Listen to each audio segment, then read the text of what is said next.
गरीब काशी तस्कर में घर चाले किया कबीर पियाना, चद्दर फूल बिछे ही छोड़े दिया मोक्ष परवाना।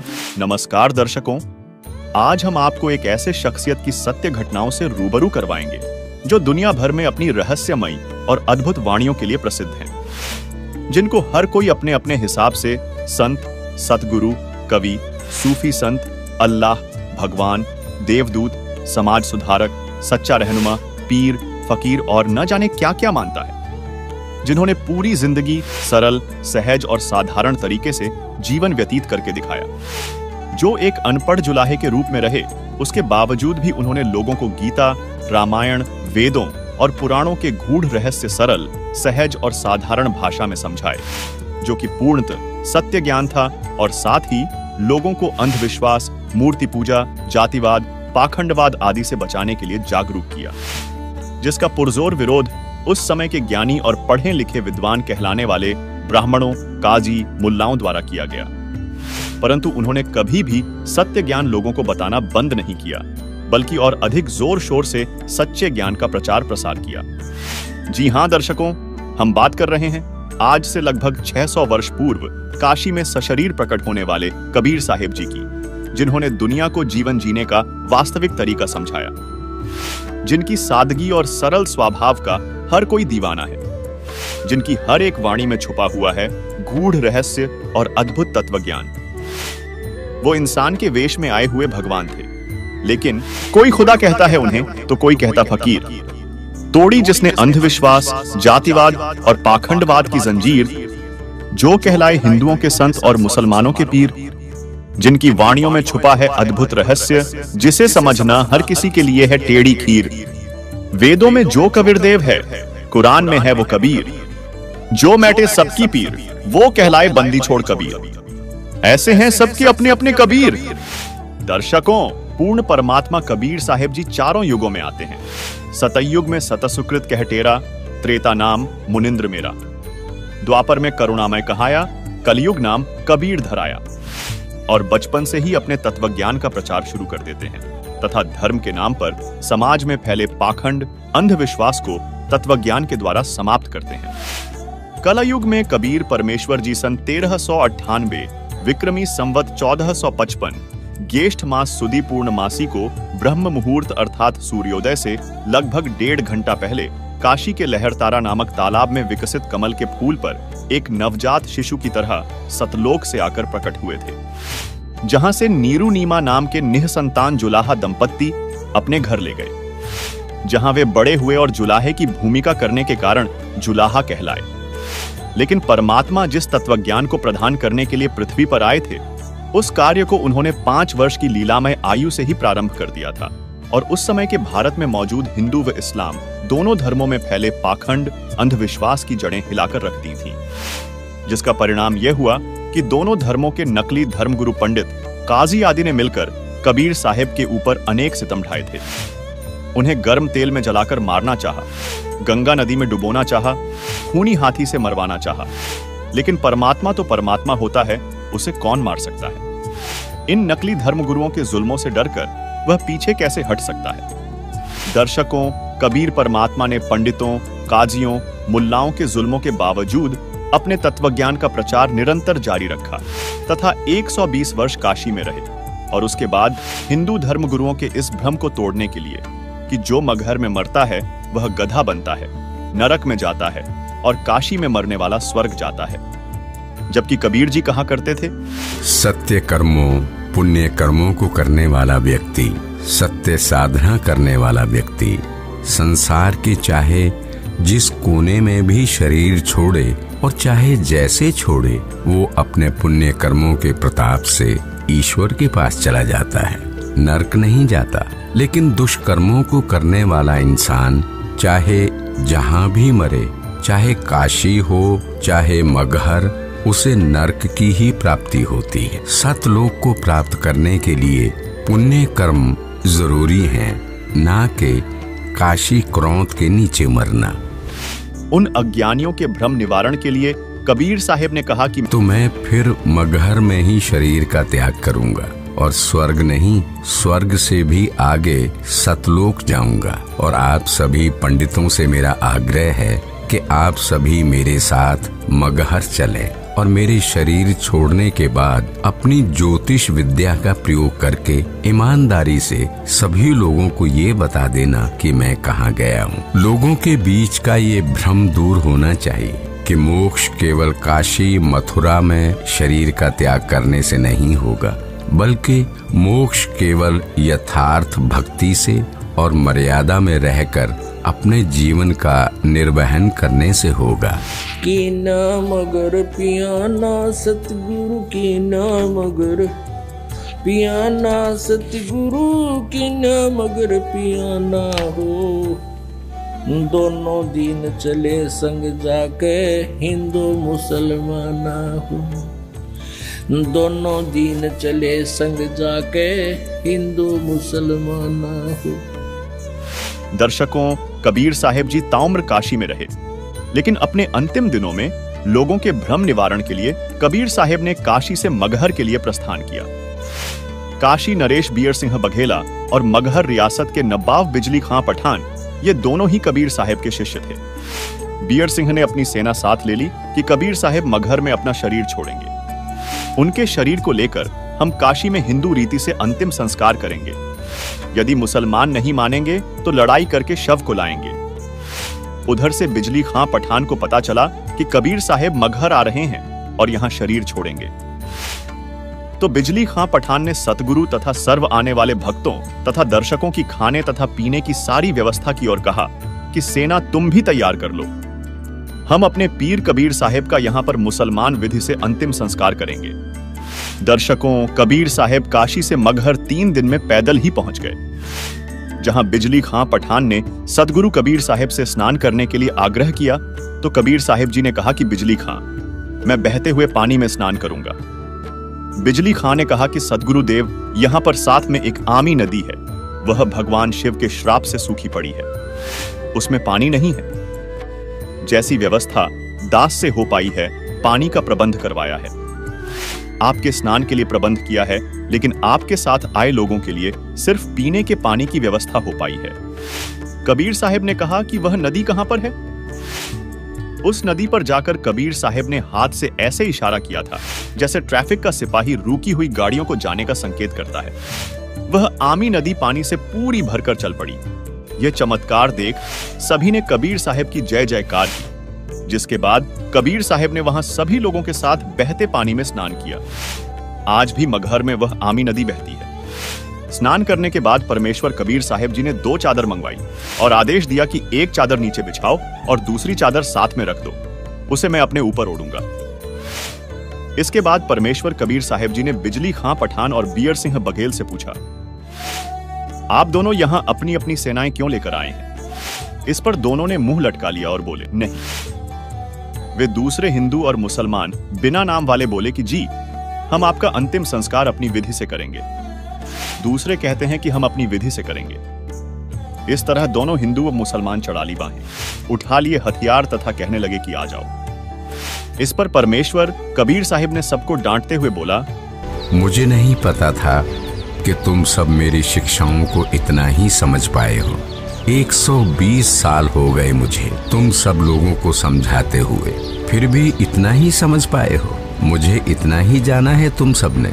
आज भी तुम एक ना होकर हिंदू मुसलमान बनकर अलग अलग खड़े हो। मेरी चेतावनी है, अगर तुम लोगों ने आपस में झगड़ा किया तो ठीक नहीं होगा। तुम दोनों एक ही परमात्मा की संतान हो। तुम दोनों अलग अलग ना होकर एक ही हो। हम सबको एक साथ रहना है। वे सब जानते थे कि कबीर साहिब जी परम शक्ति युक्त हैं। अगर कुछ कह दिया तो बात बिगड़ जाएगी, इसलिए सब शांत हो गए। पर मन में यही थी कि कबीर जी को शरीर छोड़ने दो, हमने तो यही करना है। परमेश्वर कबीर जी तो जानी जान थे। उस दिन गृहयुद्ध शुरू हो जाता, सत्यानाश हो जाता, यदि कबीर जी अपनी कृपा न बख्शते।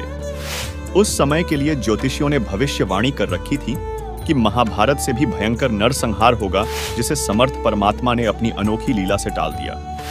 कबीर साहिब ने सबको आदेश दिया कि इन 2 चादरों के बीच जो मिले उसको दोनों आधा आधा बांट लेना और मेरे जाने के बाद कोई किसी से लड़ाई नहीं करेगा। चाहे मेरे शरीर को आधा आधा काट लेना, पर आपस में झगड़ा मत करना, ये मेरा आदेश है। जिसके बाद कबीर साहेब ने माघ महीने की शुक्ल पक्ष तिथि एकादशी विक्रम संवत 1575 सन 1518 को एक चद्दर नीचे बिछाई और एक ऊपर ओढ़ ली। कुछ फूल कबीर साहेब के नीचे वाली चद्दर पर 2 इंच मोटाई में बिछा दिए गए थे।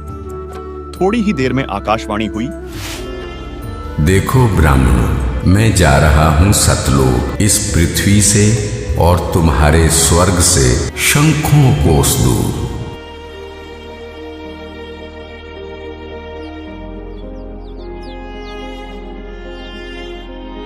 उठा लो पर्दा, इसमें नहीं है मुर्दा, इस चादर को उठाओ। और जब चादर उठाकर देखी तो कबीर जी का शव नहीं मिला, बल्कि उनके शरीर के स्थान पर सुगंधित फूलों का ढेर शव के समान ऊंचा मिला।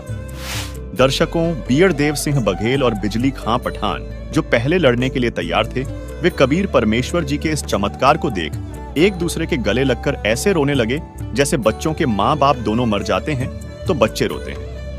फिर तो वहां पर रुदन मच गया। हिंदू और मुसलमानों का प्यार सदा के लिए अटूट बन गया। एक दूसरे को सीने से लगाकर हिंदू और मुसलमान रो रहे थे। कहने लगे कि हम समझे नहीं, ये तो वास्तव में अल्लाह आए हुए थे, परमेश्वर आए हुए थे। जिसके बाद कबीर साहब के आदेशानुसार मगहर में दोनों धर्मों, हिंदुओं तथा मुसलमानों ने एक एक चद्दर तथा आधे आधे सुगंधित फूल लेकर 100 फुट के अंतर पर एक एक यादगार भिन्न भिन्न बनाई, जो आज भी मगहर वर्तमान जिला संत कबीर नगर में विद्यमान है। तथा बियर सिंह बघेल ने कुछ फूल लाकर काशी में जहां कबीर साहब एक चबूतरे पर बैठकर सत्संग किया करते, वहां काशी चौरा नाम से यादगार बनाई। दर्शकों, कबीर परमेश्वर की इसी लीला का वर्णन करते हुए संत गरीबदास जी ने कहा है, गरीब काशी तज कर मगहर पहुँचे, ऐसा निश्चय कहिए, सतगुर साखी समझ ले भाई, थीर पकड़ थीर रहिए। गरीब काशी में रसो, पावे मुक्ति को मगर गद्दा होई, पुरुष कबीर चले मगर को, ऐसा निश्चय जोई। गरीब काशी के तो पंडित को के मगर वरो न भाई, वह तो पृथ्वी सूची नाही, तिरसंग पड़ा बिल्लाई। गरीब काशी तजकर मगर चाले, किया कबीर पियाना, चद्दर फूल बिछे ही छोड़े, दिया मोक्ष परवाना।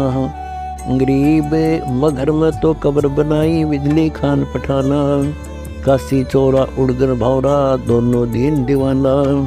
काया काशी मन मगर, दोहों के मद कबीर, काशी तज मगर गया, पाया नहीं शरीर। गरीब 4 वर्ण 6 आश्रम, बिडरे दोनों दीन, मुक्ति खेत को छोड़ कर मगर बहेलो लेन।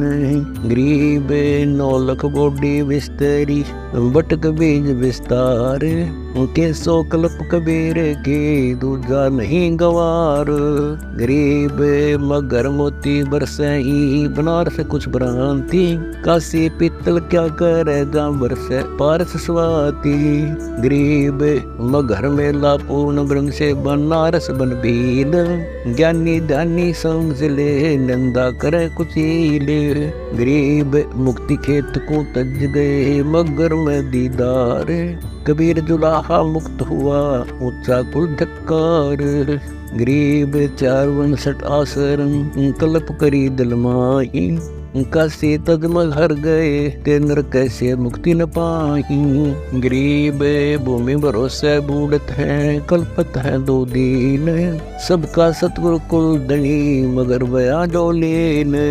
गरीब काशी मरे सो भूत होए, मगर मरे सो प्रेत, ऊंची भूमि कबीर की, पौडे आसन श्वेत। गरीब काशीपुरी कसूर क्या, मगर मुक्ति क्यों होए, जुल्ला शब्द अतीत थे, जात वर्ण नहीं कोए।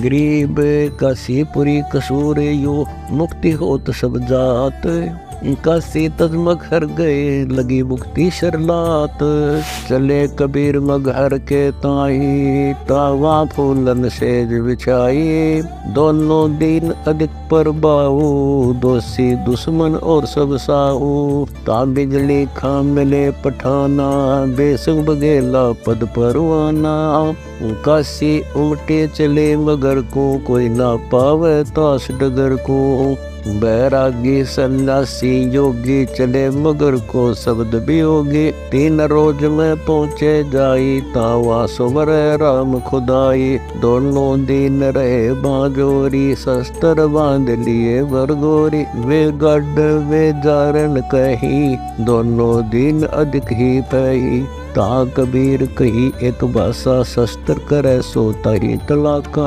शस्त्र करे सो हमरा दरोही जाकी पैज पे छोड़ी होई, सुन बिजली खां बात हमारी हम है सब दरूप निर्विकारी, बिरसिंह बगेला बिनती कर है सतगुरु तुम किस विधि मर है, तावा चादर फूल बिछाए सिजा छोड़ सतलोक सदाए, 2 चादर 2 दिन उठाए ताके मध्य कबीर न पाई, तावा अविगत फूल सुवासी मगहर घोर और चौरा काशी, अवगत रूप अलख निर्वाणी तावा नीर अक्षीर दिया छानी, संत युगन युग जगत में पद परवान है न्यार, दास गरीब कबीर हरि अविगत अदर आधार।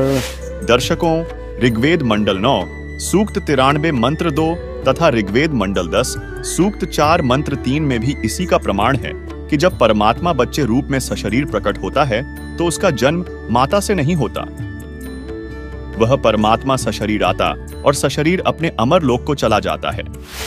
इस तरह परमात्मा कबीर जी ने वेदों अनुसार लीला करके अपनी समर्थता का परिचय देते हुए सशरीर सतलोक गए और लोगों का भ्रम निवारण किया तथा इस लीला से दोनों धर्मों का वैर भाव समाप्त किया, जिसका प्रभाव यह है कि मगहर में आज भी हिंदू व मुस्लिम धर्म के लोग प्रेम से रहते हैं। दर्शकों, अभी आपने देखा कि पूर्ण परमात्मा कबीर जी ने अपनी समर्थता का परिचय देते हुए सशरीर सतलोक गए। उसी दिन के उपलक्ष्य में कबीर परमेश्वर का निर्वाण दिवस संत रामपाल जी महाराज द्वारा भारत सहित नेपाल के 11 सतलोक आश्रमों में मनाया जा रहा है।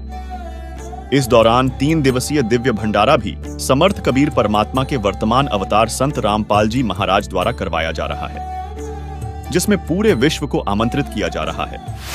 दर्शकों, इस वीडियो में आपने कबीर साहिब की सशरीर सतलोक जाने, हिंदू मुस्लिम गृह युद्ध रोकने, धार्मिक भेदभाव को समाप्त करने और सूखी पड़ी आमी नदी में पुनः जल प्रवाहित करने की लीला के बारे में जाना।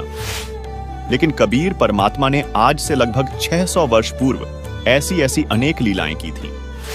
कबीर साहिब की संपूर्ण लीलाओं की विस्तृत जानकारी जानने के लिए संत रामपाल जी महाराज के मंगल प्रवचनों को प्रतिदिन संत रामपाल जी महाराज YouTube चैनल पर अवश्य देखें।